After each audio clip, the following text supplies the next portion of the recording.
feel like there should be a song, one of your songs playing. Ciao. Hi, Bo. The The silence. You just need to talk just a little. Okay. Ludwig, how are you doing? I'm good. How are you? I am amazing. I'm so much girl. Oh, thank you, girl. You too. Do you know why we chose this venue for you? This for me is home. I haven't actually been behind the scenes in a theatre since varsity. Yeah. So I think if someone did their research, it's because of that. Otherwise, I don't know. I mean, I'm a performer since birth, and maybe that's why. Well, we decided to bring you here. This is the Lindelani Buthelezi Gallery, which is at Market Theatre. It's like an iconic situation. So as a virtual icon that is happening, you know, we decided, I mean, it makes sense. So Exactly. gallery. And also, Market Theatre, I know, obviously there's been a lot of struggle plays that came here, satirical plays. I feel like it's on theme for the work that I do. Oh, so today we made you the berry jam sour. It's berry jam sour. It's amazing. So, It is. and we decided on this drink because it's very diverse, it's sweet and spicy, and makes anyone's day. So Yes. And I feel like that's me. That's absolutely. you guys did your research. So we're gonna play the Madness Method game, and basically you pick a card, whatever you think of. If it gives you, if it reminds you of a story or memory, we go there. Okay. You good? Let's go. That's pressure, but okay. All right. Choose a card. Choose a card. There's a collaboration happening. Child, here. look. Okay, fake. This is a very funny first card to get. I don't have a story, but I think for me, the one thing that I always want people to know is that Kelz is not real. She's a character. She's something that I use to obviously speak to racial issues in the country, especially political issues. But she's fake. She is not real. I'm Lesego. Kelz is not real. She's fake. Does it mean things that Kelz experiences don't hit Lesego? No, they do. And to a certain extent, part of my childhood experiences in the white schools that I went to, the white areas I lived in, if you can call it that, are very much part of what informed my work. People that I met. I just mean because people approach me and think, I am, how's it guys, all the time. I'm like, no, when I put on the blonde wig, that's when she's Kelz. And people call me Kelz. I'm like, guys, it's Lesego, I promise. It's a different person, different, views, different opinions, but similar experiences, similar upbringing. But just not a real person. Let's play, girl. Let's play.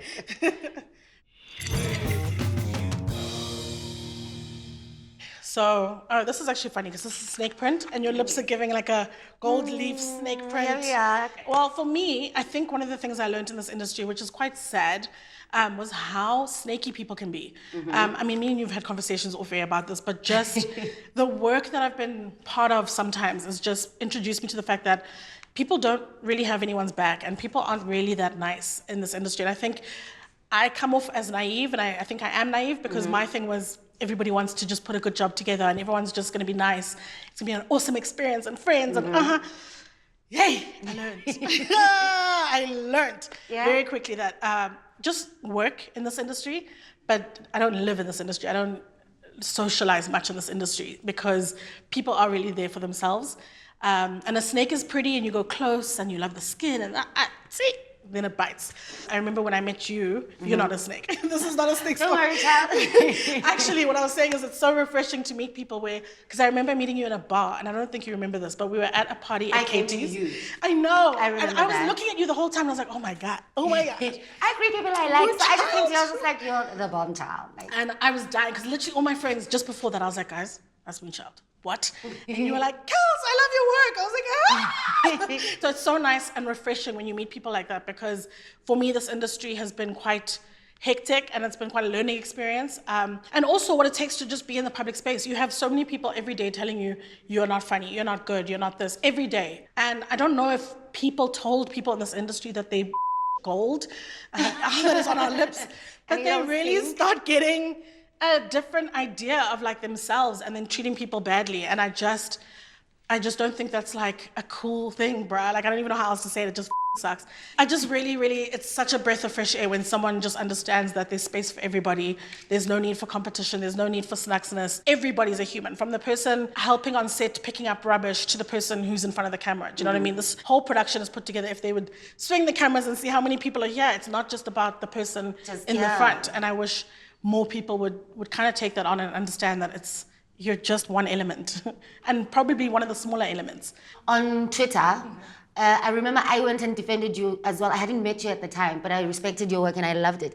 And so it was Nsiki Mazwai, because I know she bullies on social media. You're hey. I mean, let's talk. Okay.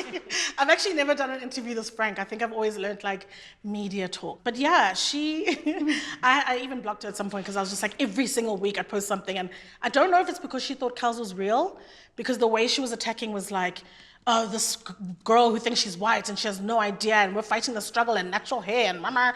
The policing of black women by other black women is very insane to me, because we've got so many other people telling us we're not good enough, we're not black enough, we're not this enough, we're not feminine enough. Can we just not have it from each other? I can have it all, and I want to have it all. In this short ass life, I'm gonna have pink hair sometimes, I'm gonna have straight long hair, I'm gonna have my short curly afro. It's not your problem or your business, and it doesn't make me who I am. It's a part of my aesthetic, it's a part of my experimentation as a black woman, it's a part of my expression, but it doesn't make me less because you choose to have an afro, which, by the way, she's worn blonde wigs before, but... It seems when you're being political about everything, you don't even get to see the art. Yeah, and we're fighting so many things. We're fighting racism, we're fighting misogyny, we're fighting homophobia, transphobia. Do you really want to be misogynist as a woman? Because people don't see it as that. It's Pan-Africanism. Pan-Africanism means letting people be who they are and letting people celebrate how they want to celebrate and express and be who they want to be. It doesn't have to look like one thing, and if it's not that thing, then them. You can't have a celebration of blackness that negates a lot of black women.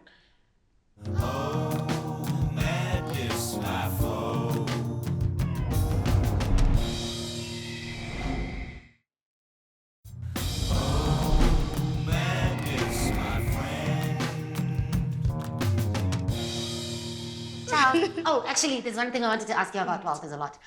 There was this tweet about this designer who was being dragged on social media so much, but they were being dragged to so many different things, and what they did to you was different. You know, I went to a dress fitting for a show that I was doing, and I saw that the dresses were not accommodating of my size. I was very aware as soon as I walked in. But obviously we work with costume designers, and I thought, the communication was there, that like, okay, we've got one girl who is a plus size, so accommodate. During this point, the designer then comes and says, oh, you're such a fatty boom boom, and we don't have your size, and pulling things, and like, getting frustrated. And I was like, all of this is happening in front of me, and this is really chaotic. Why am I here? So yeah, I left, and I don't usually, every time I post a video, people come for my weight. That's the first thing. It's easy, low-hanging fruit. Yeah. And I don't have an issue with what I look like. I celebrate myself, I love myself.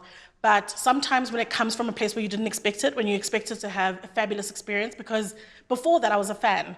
I was very excited to go to this shop because I was like, oh, this guy dresses our stars. So, I'm there now. And I think having that disappointment was just really, really hectic because I didn't expect it.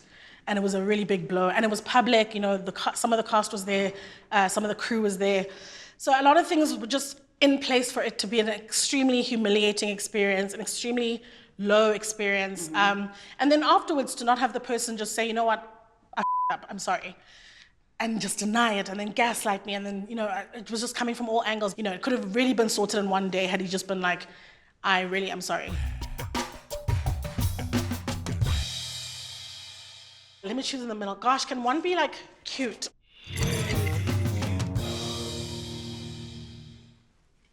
Okay. What is it? This is about my paper, stacking up them coins. I actually love being able to do what I want to do and create a career for myself that kind of didn't exist, like critiquing politics and white privilege and whiteness. For me, it wasn't to be a career character. That's a part of Lesego, that's a part of my expression, and it was more a way to vent my frustrations than it was to like build a career around it.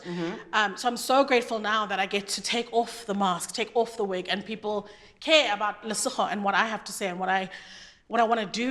You know, if you're a lawyer, the road is pretty clear. I mean, obviously unemployment is big in South Africa, but you qualify, you get a job, that's it. Just because you qualify as an actress doesn't necessarily mean you get to be an actress or a presenter. So it's so nice to be able to do what I want to do and make money from it. Mostly also not even having to sort of compromise myself. So how do you feel as someone who's very vocal, and we know that a lot of the times there'll be like sexual harassment on production and stuff like that. And I know that you did have an experience having to fight for yourself and knowing that the people in power are not assisting you. In fact, they're protecting this perpetrator. Because I think that comes to these two cards. It goes back to the fake snake. It goes to the fake snake one. Because for me, I think I was very shocked at the fact that there's such a big Me Too movement. There's such big movements that are happening globally, and it doesn't affect us here, or we don't care about it here. I really thought that being in a global experience like that and having those things be so public and people are speaking out now and things are happening that people wouldn't be protected anymore. That's been really, really hectic, because I can't, as a person, be a person who's vocal and yet I'm being told to shut up at every moment, and I'm being told that that's the way the cookie crumbles. People who speak up the most get blackballed. I think that's the other thing actually I wanted to say, is that sometimes when people call out celebrities for not speaking out, I actually want to say, guys, you don't even know what happens behind the scenes as to why people won't speak out. It's not just because they don't care. It's because very often it is linked to an executive producer or a boss or whatever, a brand saying, shut the up. But at the end of the day, also perpetrators get recycled. There's so many people who've been called out by name, who've been called out by crime. Hit makers, and the girls get blackballed. But they were the violated ones. They're still here.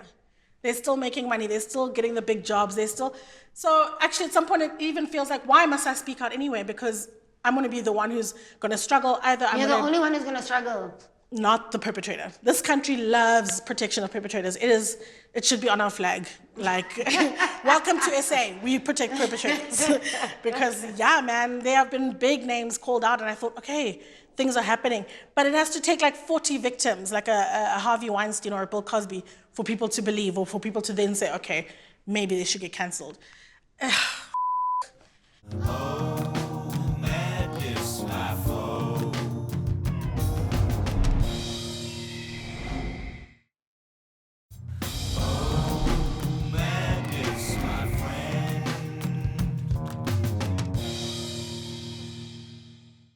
So, before we play another one, I feel like we need the top up. Refill. Yeah. Khata, can we please have a drink? Why did you laugh? What?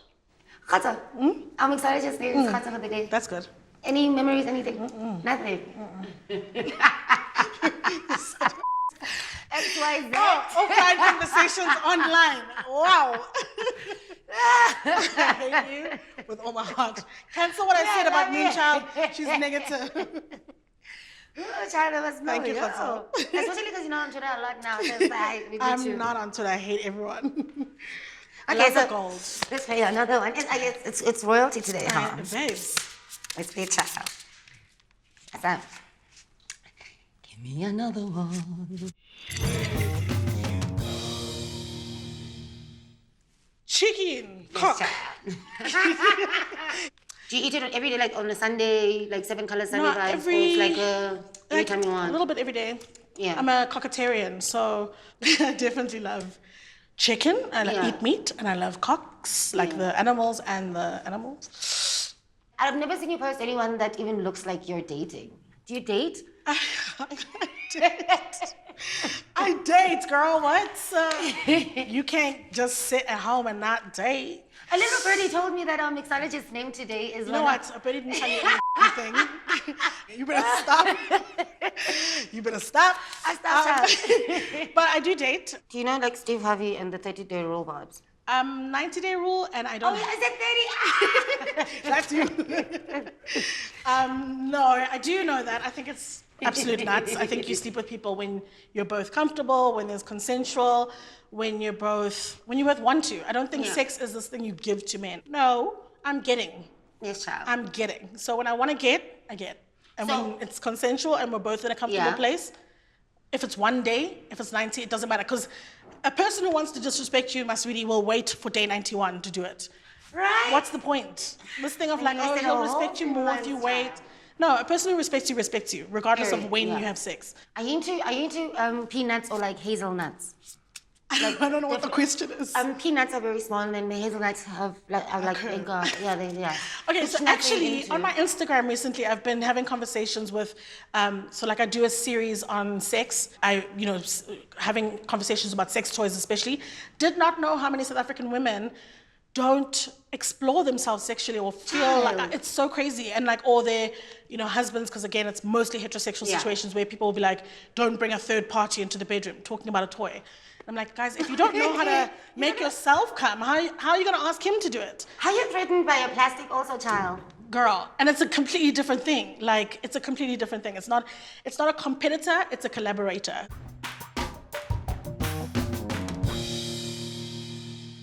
Let's go, another one. I can promise you it's probably going to lead you back to what we talked about. I actually can't promise.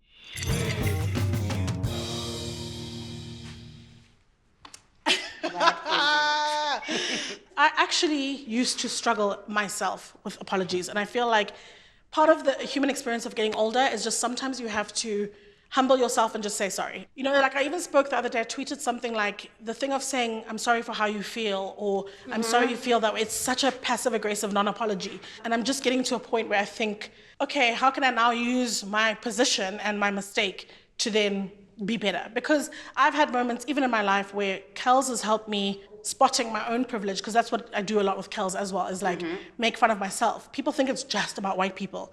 It's actually very much about just people who are out of touch with issues and privilege. Yeah. And I myself have situations where my comfort is more important to me than the issue. And I'm like, why are they marching at Morningside Shopping Centre though? Because I need to get this quinoa. And then I put it in my video because I'm like, actually, that is a crazy vantage point. So yeah, I think Kelz is also my way of like apologizing for my own, not my privilege, but the point at which I then depart on certain issues. I apologize. You keep this card. You keep this one. I definitely apologize. I'll just hold it to people. Just be like, no, but also it's like. But I think I'm also very frank. So I'll say I'm sorry for my delivery. I meant everything I said.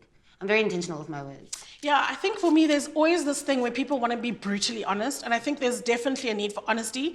I just don't think it needs to be brutal. The delivery. So sometimes, if you say what you say, because I'm also very intentional about what I say. I don't. And I struggle. This interview, honestly, has helped me with a lot of things I've struggled to articulate, because I hardly ever address issues that affected me personally. And I've always been too scared to do that. And I think as much as I was cringing in the beginning, because I was like, geez, Moonchild, can you chill? I don't want to talk about this because I don't want to seem like I'm bringing up old issues, or I don't want to seem like...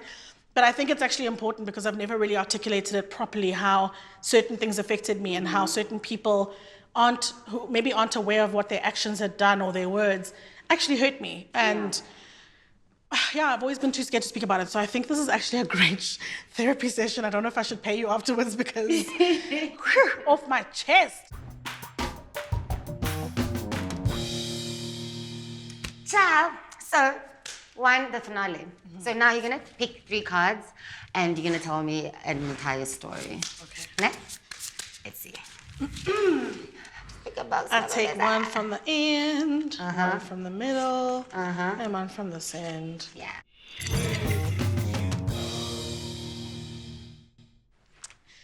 Okay. That's a man. What the hell?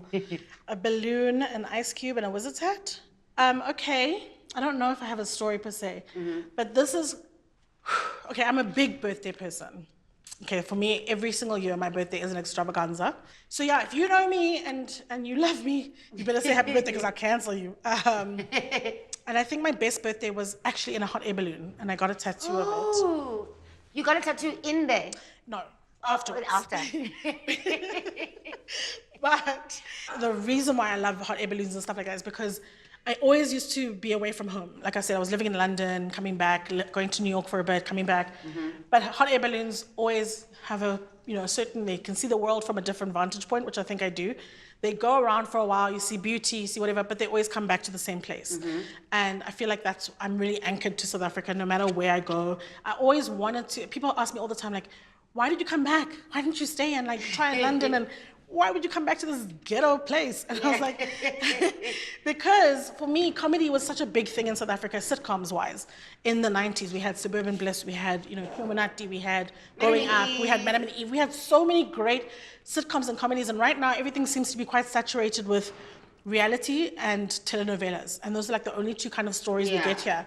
So I kind of thought, okay, I'm gonna go back and be part of this group that wants to pioneer or re-pioneer sitcoms and comedy. It's quite awful that I don't think the industry is moving at the pace that I thought it would. People are still very much like, no, I hear your pitch and it's been so wonderful. Make that a telenovela, or how about a Kelz reality show? I'm like, but that's not what I want. So I feel like, I think South Africa will always be home, and I think that's why I will come back. But I think my balloon is ready to be cut again. This is time. Let's go see what else is there for me in the world. This is an ice cube. It's fucking cold right now, I don't know. And the wizard's hat. I don't know what to say about this hat, because it's a witch's hat, but it's also sparkly and pretty. And I think as women, we are so afraid of being seen as the witch. And I think that's what I was saying to you about this whole conversation, is that for me, it's brought up a lot of conversations I didn't want to have, because I didn't want to be seen as somebody who's just witchy for witchy's sake, like some people have been. But I think you get your stars and your sparkles when you start speaking up about things that matter and things that affect you. And I do feel like the witch's hat is actually not a witch. She's actually power, sorcerer, stepping into her power, stepping into her light, getting her stars, and ready for the next phase. Because you're magic. Yeah. Let's just because I'm magic. Because we're magic. As women, as Black women. Thank you so much for sharing yourself with me, Kelz. You have no idea. I don't think we would stop. Cheers to your success and future endeavors, and up the industry your way, your pace, and getting rich from it.